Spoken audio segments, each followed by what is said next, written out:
Hey guys, welcome back to my channel. My name is Meg. I normally do fashion content, but I have started doing some videos on PPPD, a condition that I've suffered with. I wanted to do an FAQ video because since those two videos that I put up on my story and the exercises, I've had so many people DMing me, people that have been diagnosed with PPPD or think they may have it, and they've had some kind of clarification questions that weren't covered in the previous videos, or they just need something reiterating. So I thought it'd be useful to put all this into one video. I've got 10 questions written down that are kind of frequent questions from you guys. Of course though, if it's helpful, I can carry on making these videos. If there's anything else that I've missed off, I'm sure there'll always be extra questions. Hopefully this will help you, and if you haven't already, please click that subscribe button and the bell to be notified every single time I post, and let's answer these questions. So the first question, and one of the most important questions, is how is PPPD actually diagnosed? Like, what are the core symptoms? So the main thing that you need to experience in order to be diagnosed with PPPD is dizziness that is non-spinning. So vertigo is kind of more the room spinning. That's not the type of dizziness we're talking about. It's more kind of lightheaded dizziness, unsteadiness, balance issues, kind of feeling like you're going to pass out. And you need to have this on most days. So it is something that's quite persistent, because the P in PPPD stands for persistent. So it's not just something that you have like one day a week and then you're fine for the rest of the week. It's something that is quite constant, and you need to have these feelings for at least 3 months, but the severity can differ. So for me, most days my dizziness was like 60-70%, but then I would have weeks, like 1 week a month, where it would flare up horrendously and I literally couldn't do anything. Like, getting out of bed was difficult, my body was heavy, I felt really weak. So whilst the dizziness should be there most of the time, it can vary in terms of its severity. Of course though, just having that alone isn't enough to just get you immediately diagnosed. You do need to have tests done.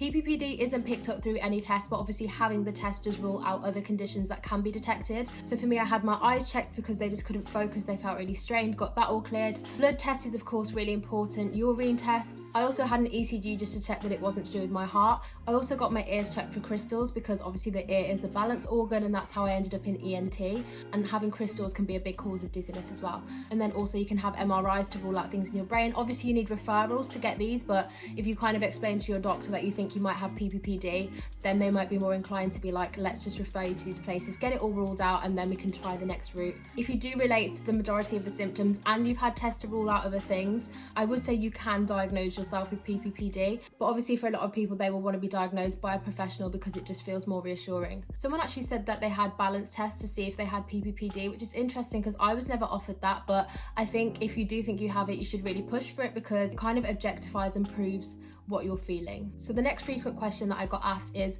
it worse when you're sitting down, standing up, lying down? A lot of people were telling me that they really struggled sitting and lying, which was the same with me. Whilst I struggled in all ways, I feel like a lot of the time I was worse lying down. And I think part of this is because you're not moving at all and you're just more focused on any movement sensations, and it's just clear that it is dizziness because you're not kind of walking. And I had this horrible sensation where I felt like I was sinking or fainting into the duvet. So like, I couldn't lie straight on my back because I'd literally just felt like I was passing out. And obviously that's difficult, because if you're having a really bad flare up, all you want to do is crawl into bed and just, you know, go to sleep or whatever. But I often felt worse lying down. I'd say sitting was the best for me, because even with walking, like a lot of people have been talking to me about, it does feel like you're being pushed to one side by a force. It's really weird.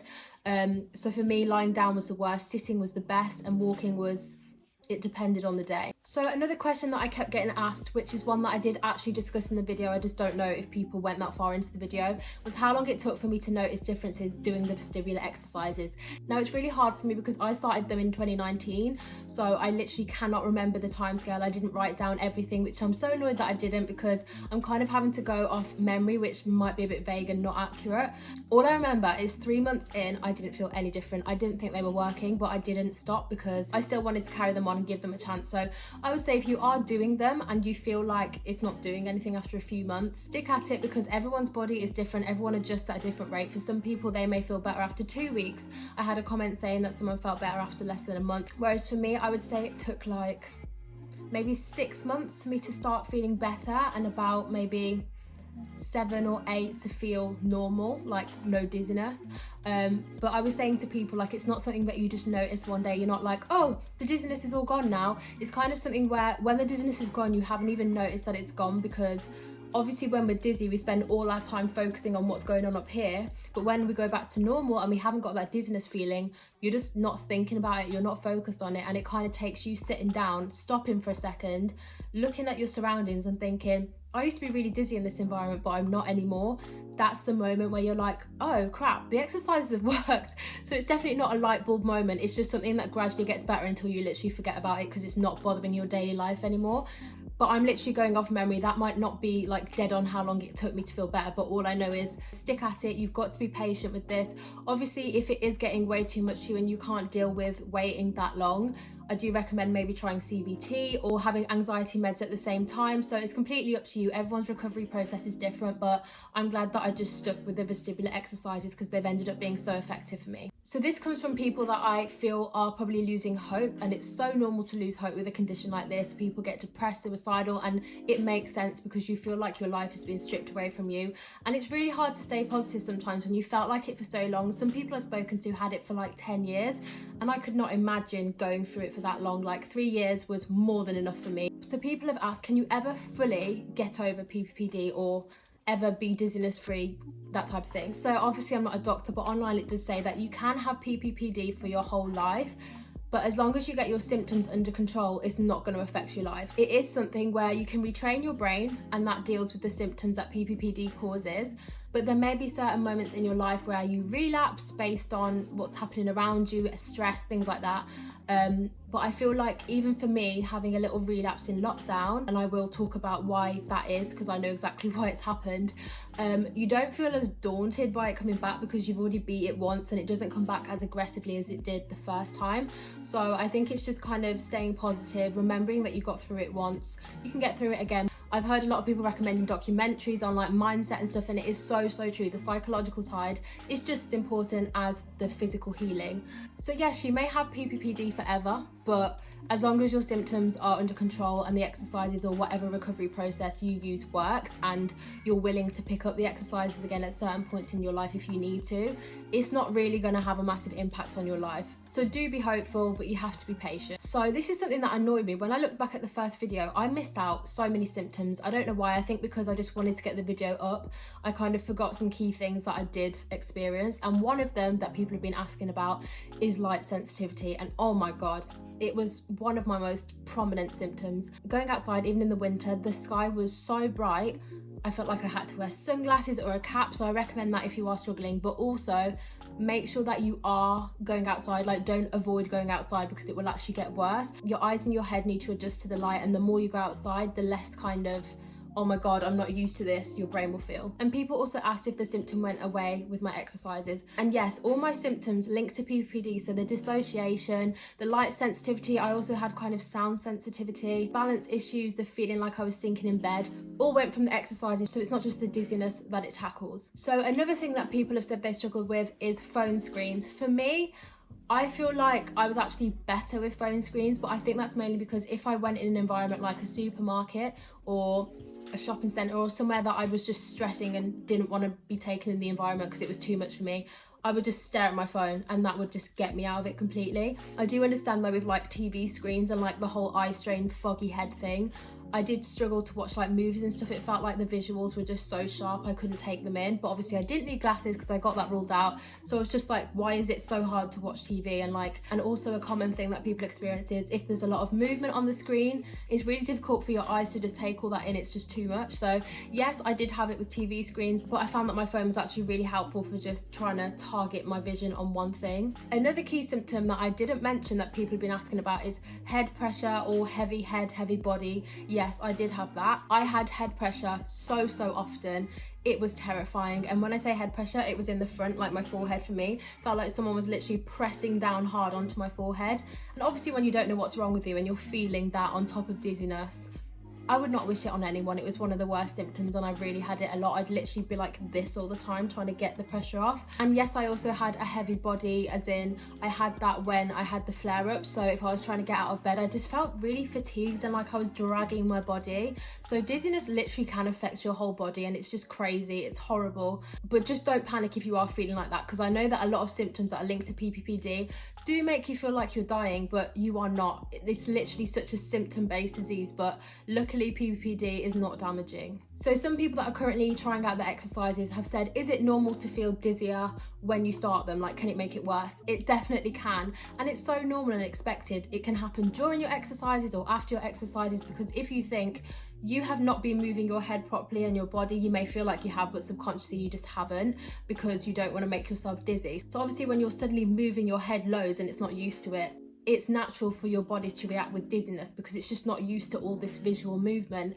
But that's what you need. You literally need to challenge yourself, and the more you do it, the less dizzy you will get as you go along, because you'll get used to it, and then you can start doing different exercises because then you're challenging different movements again. But the whole purpose is your brain will react less when it's used to something more. So it's literally just adjusting and getting used to these new types of movements that you're not used to. Because you have to remember, even for the average person, these exercises can make anyone feel dizzy, because it's not like people normally whack their head back and forth. You can get like whiplash feelings.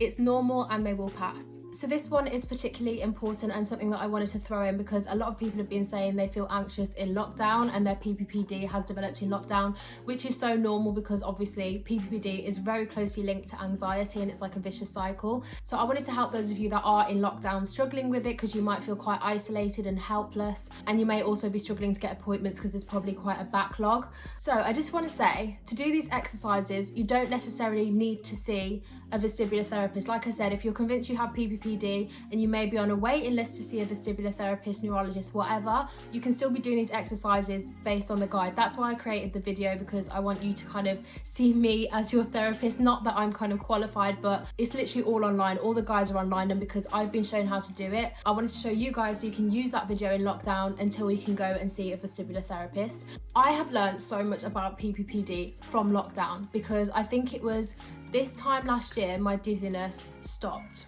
and I was dizziness free for probably like 5-6 months, and then it started to come back, and it was actually not that long after I posted my first PPPD video that I started to feel a bit dizzy again. And I was thinking, why is this happening? Like, I thought I'd fully got rid of it. For starters, I'd stopped my exercises, so I hadn't been doing them for 6 months. Also, I wasn't going outside much at all because lockdown, everywhere kept opening then shutting, opening then shutting. I wasn't out and about all the time. Thirdly, I work from home, so that's another reason that I'm literally not traveling at all. I'm just at home in my flat, just staring at screens all day. That is it. But I've learned with PPPD, it is so important to keep your body and your brain stimulated. That is the way that you keep off the symptoms. And I'm not saying it as if it has to be a chore. It's literally just kind of a lifestyle. You have to have an active lifestyle, not as in exercising, but as in you can't just sit in the house for months and not go outside. Because I'm someone who doesn't actively feel the need to go outside every day to get fresh air. Like, I'm just not like that. I'm happy, kind of a couch potato type of vibe. I'm happy inside. Don't feel the need to get out into nature, and I know a lot of people do, and if you do, that is useful, but you kind of need to force yourself to go outside. Because I noticed I didn't go outside for a walk for like 2 weeks, so I've been indoors. Obviously it's duller indoors, so when I went outside, the light sensitivity came back because the sky was so bright. My brain and eyes weren't used to taking in that visual stimuli. I found it hard to walk. I kind of had gone back to my balance issues, and I was like, why the hell is this happening? And I realized it's because my body is forgetting everything I taught it. So obviously I taught my body initially not to be scared of dizziness and learn all these movements and get used to them. But then I cut off my exercises. I stopped going outside. Of course, my body's going to kind of relapse and think, crap, I'm starting to get dizzy again because I'm not used to doing this type of thing. I haven't been on a walk in such a long time. So then I had that weird pulling feeling, like someone's pulling me to one side while I'm trying to walk. So as much as you can, even if you are in lockdown, please go for daily walks, 3 walks a week at least. Keep your body active. You can do exercising. That may also help keep your body moving. Pick up your exercises again if you've dropped them. I've been doing that and it's been helping so much. But just basically remind your body of everything you've taught it, and don't do what I did and just not stimulate your brain at all, because that's what it needs. So that is all my questions. Depending if you guys found it useful, you can drop your questions below, and then I can do a part 2 of FAQs. I will also look back through the DMs because I think there are some more that I didn't answer. There's always going to be so many questions. But to those of you that are currently going through it, keep fighting. You will get there. You will get your life back. Be persistent, be patient, be positive. Try and get yourself in a good headspace. Try and get a good active routine going, and you will get there. Thank you so much for watching, guys, and I will see you in the next video. Bye.